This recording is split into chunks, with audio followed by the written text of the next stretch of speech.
Hello and welcome to the session Education in Ancient India.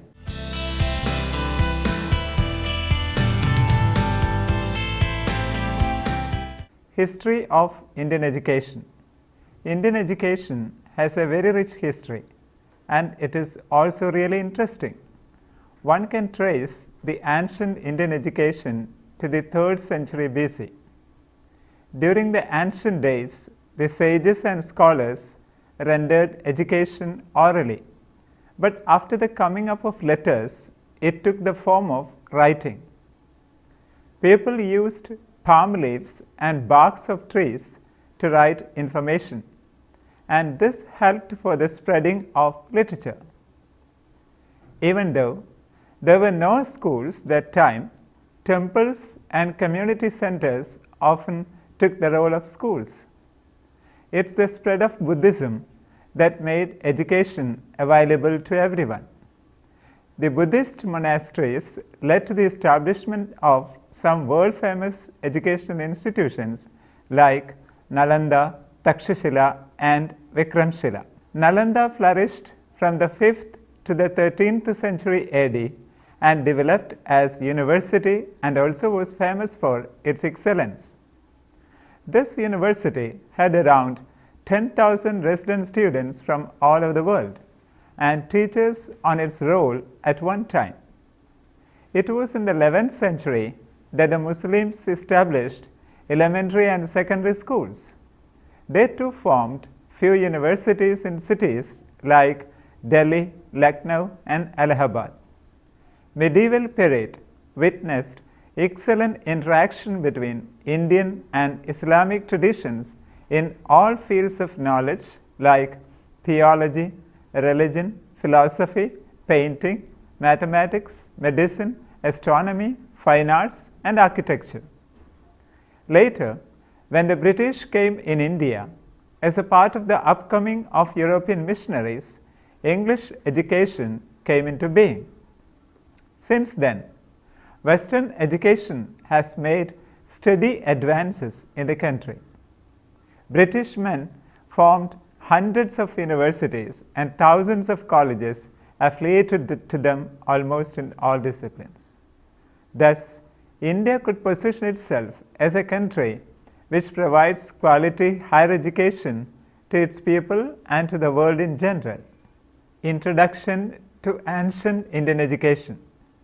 If one tends to ask what education is, it is in its technical sense the process by which society deliberately transmits its accumulated knowledge, skills and values from one generation to another.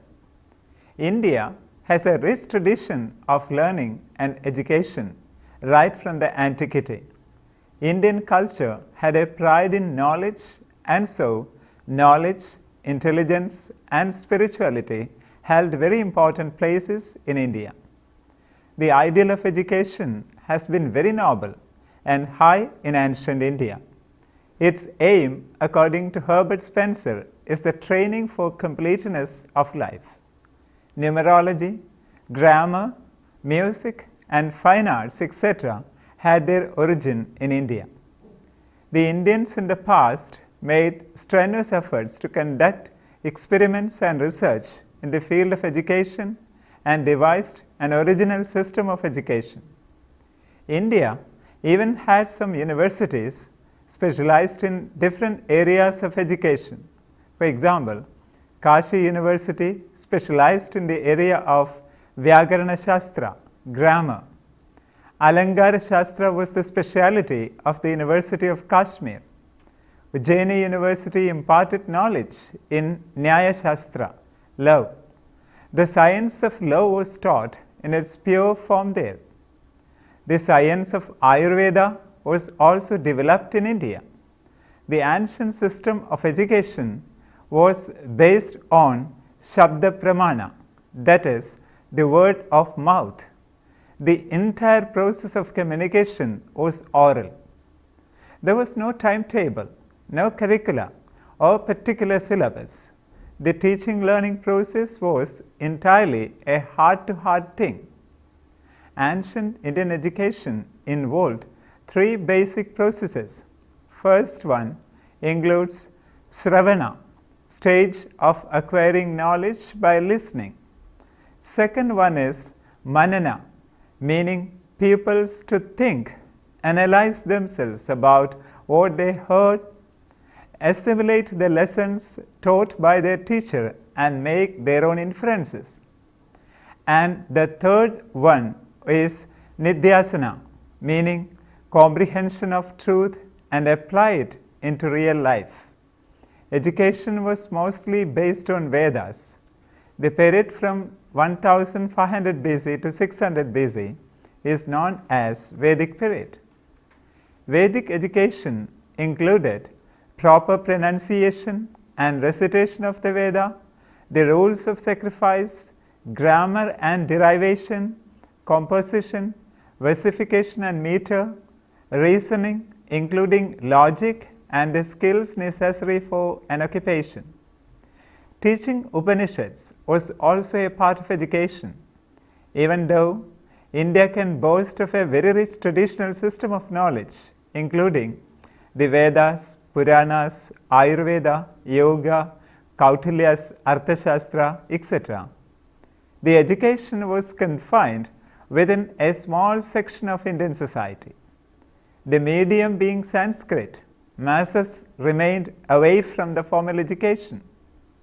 The three upper classes of the society, namely Brahmins, Kshatriyas and Vaishyas, were privileged to have education.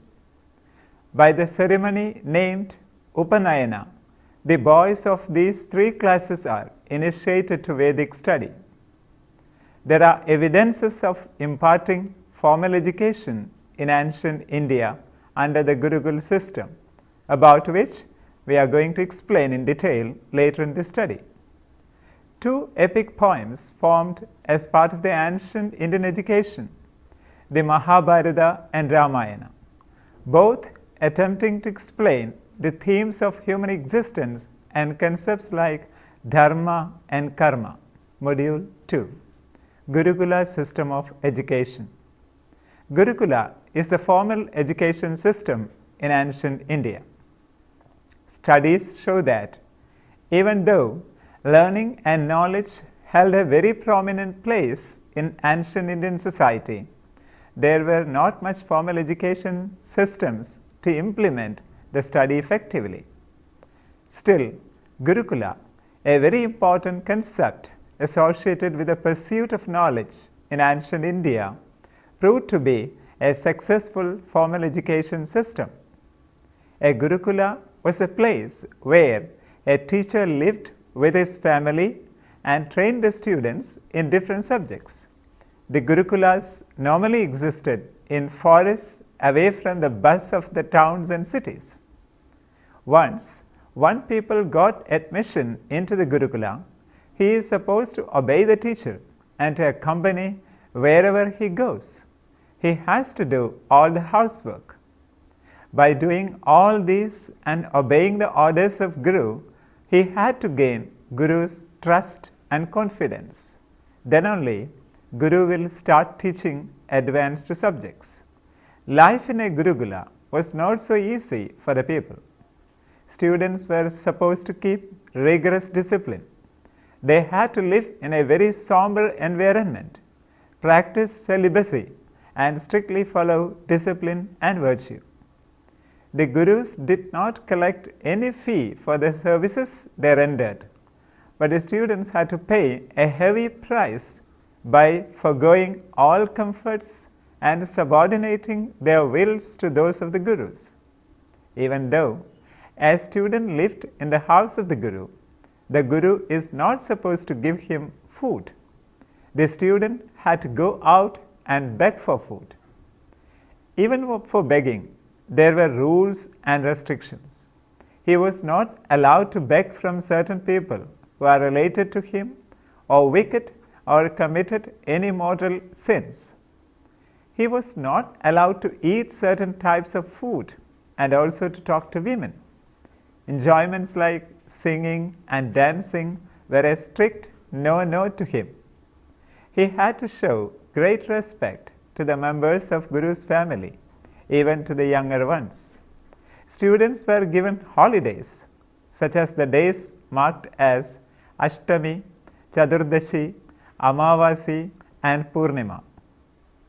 Gurukula system was found to be very effective in the sense it provided the children a chance to educate themselves under the close supervision of their teachers, especially in a family atmosphere. The aim of each student in the Gurukula was not to get a certificate. Instead of that, he preferred to gain mastery over every subject he was taught. The student needed great concentration during the study to memorize whatever he has learned. Writing was not that much popular that time. However, there are also some deficiencies to this system. It was a highly centralized system in which the authority of the master was final, and also there were no guarantee that the master was teaching the right and correct knowledge. It was definitely a caste-based system. Students from a particular caste were allowed. It was an excessively austere system in which parents had almost no control. The study was memory intensive, so there was little scope for creativity and experimentation. In the Gurukulas, the teacher treated the students as their own children. So, the teacher had the power to punish the students when it is needed. Frightening, fasting, bathing in cold water, and banishment from the teacher's presence were common modes of punishment. Apart from Gurukulas, vocational education in some professions were also given to children by their own family members or the heads of the family. Children learned professions like carpentry, jewelry, metalworks, stone carving, cattle breeding, agriculture, etc. by working as apprentices under experienced professionals. Knowledge was also imparted by wandering teachers known as charakas, who travelled from place to place and spread knowledge among people. In addition, kings like Janaka often held religious conferences in which many scholars, various regions were present. Curriculum. Education stretched over a period of several years. Manusmriti suggests a period of 9 to 36 years for the successful completion of education in a Gurukula. For the students, therefore, learning was like a journey. Religious learning required the study of either the Smritis such as the Vedas or the Shrutis such as the Dharma Shastras, the Vedangas, the Darshanas, the Puranas, and so on, or both. Students who specialized in the Vedas were known as Vaidikas, and those who specialized in the Shastras were called Shastrins. Those who devoted their life to scriptures were called Naishtikas. Some students focused mostly on theory and were known as Vidyasnadakas. Some focused on practice and referred as Vradasnadakas. Those who engaged in both were referred as Vidya Vradasnadakas. Vocational education was also prominent. Some important vocational courses of the period are Brahma Vidya, knowledge of Brahman; Sarpa Vidya, knowledge of snakes; Kshatra Vidya, knowledge of the weaponry and martial arts; Tantra Vidya, knowledge of the chakras and energies; Budha Vidya, knowledge of spirits and animals; Alchemy, conversion of base metals into gold; Ayurveda, knowledge of medicines; Jyotisha, astrology; Nakshatra Vidya, astronomy; Pashya Vidya, cattle breeding, rearing, branding, etc. and many others like stone carving, wood carving, metallurgy, weaponry, elephant taming, political science, knowledge of trade and commerce had also existed in the ancient times. Module 3. Universities and Centers of Education. A university stands as an all-time symbol of the education system of a particular place in a particular time. The study about a university reveals how good or bad education system had existed in a specific period. Obviously, the growth of a university shows nothing but how far the people encouraged the education and learning.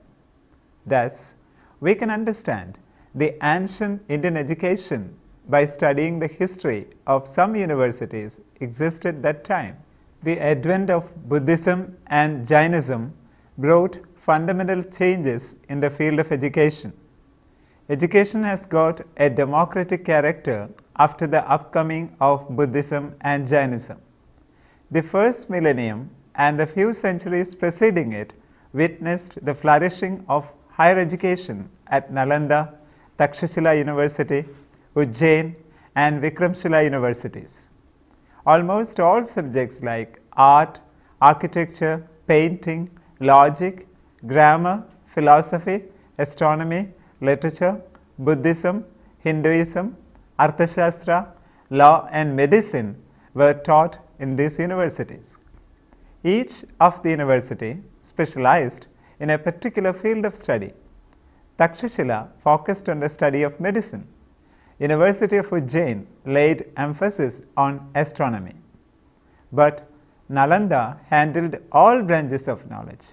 It was the prominent university of all the others. Nalanda, this university was founded during the Gupta period. Both Huansang, the Chinese traveler who came to India between 630 and 644 AD, and Itzing, who came a few years later, visited this university. From their writings, we can know about its greatness. They described Nalanda as a great center of Buddhist and Sanskrit learning. It even had libraries that went by such names as Ratnaranjak and Ratnodadi. The university stood for the freedom of thought. Students and teachers exchanged ideas through debates and fruitful discussions. Admission into the university was based on previous academic excellence and through an entrance examination. The exam was so difficult that hardly 20% passed. The ruins of the most famous ancient university can still be seen in Bihar, India. Takshashila. Actually, this is the world's first university. It was situated about 50 kilometers west of Rawalpindi in Pakistan. It was an important Vedic, Hindu and Buddhist center of learning. It was not a well-organized university like Nalanda. There is some disagreement about it can be considered a university.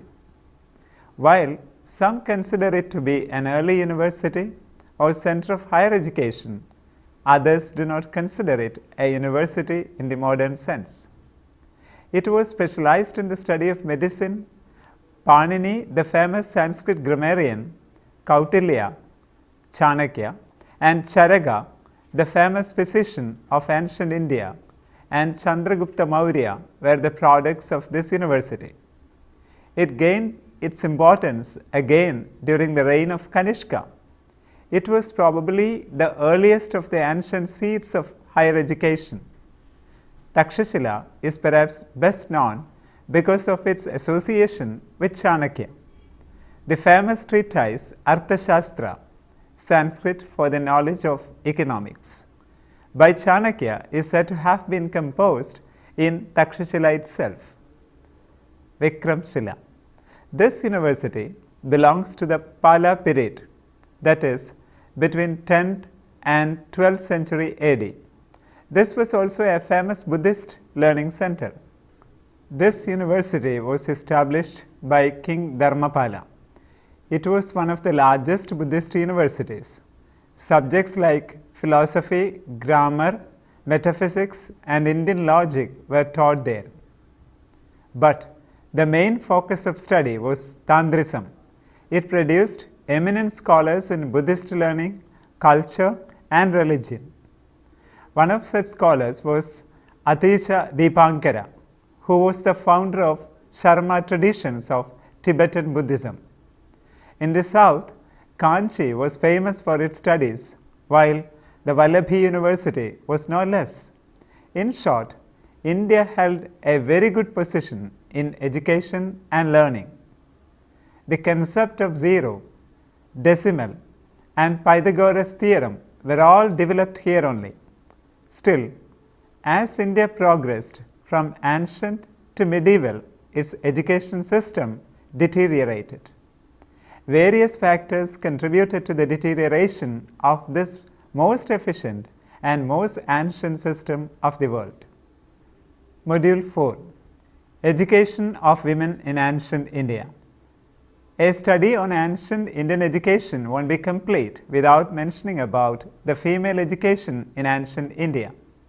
The studies show that in Vedic times there was no discrimination of sex in the field of studies.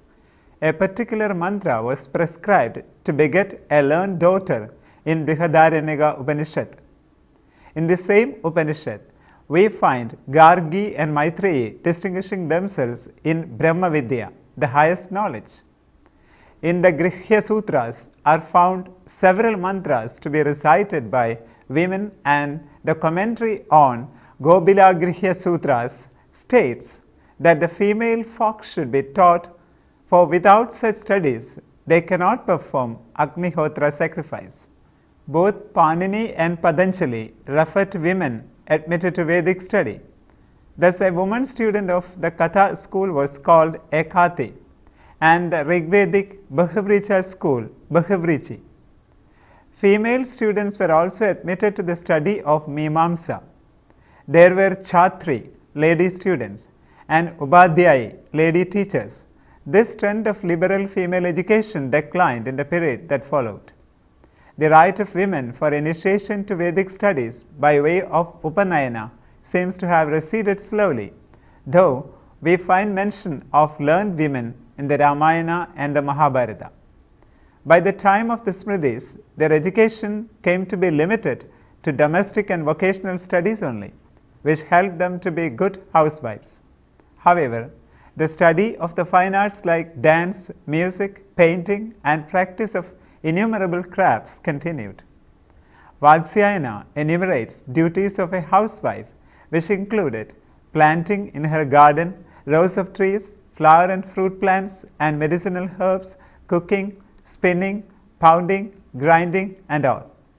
A good housewife should have the knowledge of wages of servants, the care and welfare of cattle, looking after domestic pets, and purchase household items were the duties of a housewife. Vatsyayana also lists 64 arts which were to be mastered by women, which included, besides those given above, reading of books, preparing medicines, recitation of difficult slogas, knowledge of dramas and stories, knowledge of languages of different countries, and knowledge of science of physical exercise and development of body. All studies explaining the female education in ancient India mention about the three classes of women, namely the women of nobility, courtesans, and nuns. The courtesans occupied a special status in the society and cultivated various types of arts and crafts to distinguish themselves in their profession. At a very young age, they were carefully instructed in the arts of dancing, acting, playing musical instruments, singing, painting, preparing perfumes and flowers, in reading, writing, and expressing themselves with elegance and wit, even in outlines of grammar, logic, and astrology. They were also taught to play various games with skill and dexterity, how to dress well and show themselves off. Women of Buddhistic and Jaina faiths had comparatively more freedom to pursue the path of knowledge because, according to their respective precepts, womanhood was no bar to salvation. Let us summarize the major points in this session. In this study, we have attempted to cite the educational systems existed in the ancient India. So, We have travelled through history to find out what kind of education people was offered in our ancient times. We have seen that education and learning had a very important place in our ancient culture. It is explained in the study very well that Gurukula was the main organized system of learning. We discussed about how students were admitted to Gurukula, what kind of knowledge was given there, and about some duties the students had to perform in the Gurukula. The advantages and disadvantages of the system also have been discussed above. Later, we attempted to explain the famous universities and centers of education in ancient India. The education of women in ancient India is also clearly stated in the project. Now, you can try to answer the questions here. What are the three basic processes involved in the ancient Indian education? What is known as Vedic education? What are considered to be the deficiencies of Gurukula system? List the major centers of learning in ancient India. You can go through the books given here for further reference. The Educational System of the Ancient Hindus, written by S.K. Das, Calcutta, 1933. Education in Ancient India by A.S. Altekar, Benares, 1958. Hope that you have enjoyed this session. We can meet again with another topic. Thank you.